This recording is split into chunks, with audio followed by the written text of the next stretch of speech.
Last ভিডিওতে তোমরা দেখেছিলে যে অভিরূপ আমার উপর টিকটিকি প্র্যাঙ্ক করেছিল, ঠিক আছে? তো আজকে আমি ঠিক করেছি ওর উপরে একটা প্র্যাঙ্ক করব, এই যে আরশোলা প্র্যাঙ্ক, ঠিক আছে? আমার নিজেরই ঘেন্না লাগছে, চলো দেখতে থাকো। এখন চলে এসছে রিভেঞ্জ টাইম।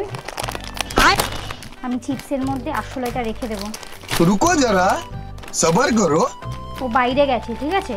তোমরা স্কিপ না করে দেখতে থাকো। তো গাইস ও চলে এসছে, ওই ঘরে গেছে খাবার দিতে, এক্ষুনি আসবে। অভিরূপ, তোমাকে আমি একটা চ্যালেঞ্জ দিতে চলেছি।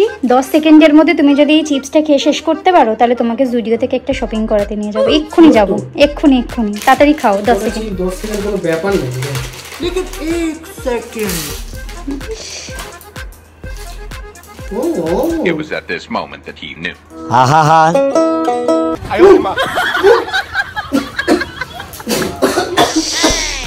কি হরে? এটা একদমই ভালো না, ঠিক আছে প্রিয়াঙ্কা? এইসব জিনিসগুলো করিস না, আমার ভালো লাগে না। প্রত্যেকবার যখন তুই করিস নাটকগুলো করিস, ঠিক আছে? খাবার জিনিস নিয়ে এসব ঝামেলাই মারবি না। তুমি করো তো। আমি করি। হ্যাঁ, কথা বলতে আসিস আমি ঠাকুর হয়ে গেছে। সো গাইস, প্রিয়াঙ্কা যেটা করলে একদমই ঠিক করলো না, ঠিক আছে? এই যে ভুলভাল জিনিসগুলো করলো, তো এরপরে যে প্র্যাঙ্কটা আসছে সেটা দেখো না, প্রিয়াঙ্কার না হার্ট অ্যাটাক। প্রত্যেকবার ওই করে, ঠিক ভেবেছিলাম আমি আছে? চকলেটটা দেবো না, ঠিক আছে? তোমরা অবশ্যই জানাবে যে আমি ঠিক করেছি কি ভুল করেছি, এটা বলবে অন্তত।